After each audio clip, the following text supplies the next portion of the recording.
Part 1. Removing the triangle side bracket. First, grab a screwdriver or a drill and two 7/16" deep socket wrenches. Next, remove your basket and unscrew both handle screws using your screwdriver or drill. Remove the handle. Now, remove the set screws. There may be one on the bottom front pipe by the small rollerblade type wheel and another one on one of the sides of the machine. If you have them, go ahead and take them out. Make sure both of your socket wrenches are set to loosen. Then, use them to remove the 3 nuts on the triangle side bracket. There is a nut on both sides of the rods, but only the nuts with extra threads protruding will actually loosen. Remove the nuts and washers from all 3 ends on the triangle side bracket. Let's start with disassembling the small rollerblade type wheel on the bottom front of the unit. The amount and type of washers vary with this wheel, so just keep them in order as you disassemble. Do this to both sides. Using the deep sockets, loosen the nut with the extra threads sticking out with your 7/16" wrench. Now that all of the nuts are off, start pulling out the threaded rod. Your unit will start to fall apart once all 3 rods are removed, so organize everything, noting that some of the spacers on the ejection finger bar may fall off. Don't worry too much about it, as you can put them back on later.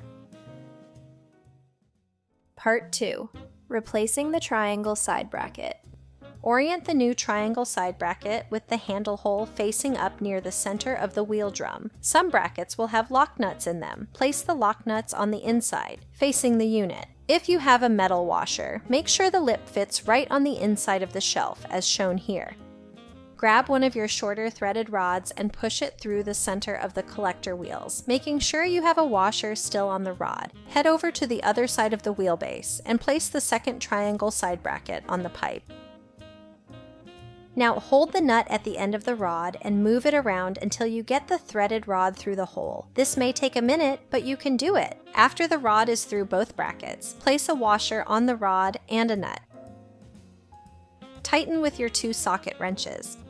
Before you fully tighten, make sure your collector wheels are straight up and down, perpendicular to the table. Tighten enough where there are minimal gaps when pulled apart and not wiggly, but not too tight where the wheels won't roll easily. Next, grab the lower bar, place it inside the bracket holes, making sure that the flap screws are facing the blue wheels. Grab the longer threaded rod with the washer and push it through the bar. You will have to move it around until it makes it through the other side. Put a large washer on the threaded rod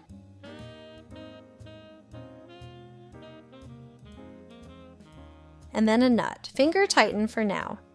Now grab the upper bar with the ejector fingers on it and carefully place it on top of the wheels, trying to get a finger between each wheel. Flex the triangle side brackets out to fit the bar in the holes in the bracket, as shown here. Feed the last short threaded rod through the bar, pushing it through the other side. Add a washer, then the nut and finger tighten. Now grab the wrenches and tighten the upper bar and then the lower bar. When you have almost fully tightened your lower bar, pause, place the small wheels on the rod, and adjust your flap so that it is facing down enough to knock down the brass, about 5/8 of an inch off the ground. Once your flap is in its proper position, remove the small wheels and fully tighten the lower bar. Now place on your washers, starting with the large washer, then the small washer or washers, the wheel, then the other washer, and finally the nut. Go ahead and tighten them with your socket wrenches, making sure not to over-tighten so that they spin easily. Now is the time to check your finger bar, making sure there are no spaces. If there are, add spacers until it is tight. If you had 1 or 2 set screws, go ahead and screw those back in. Place the handle back on and secure it with the screws on both sides.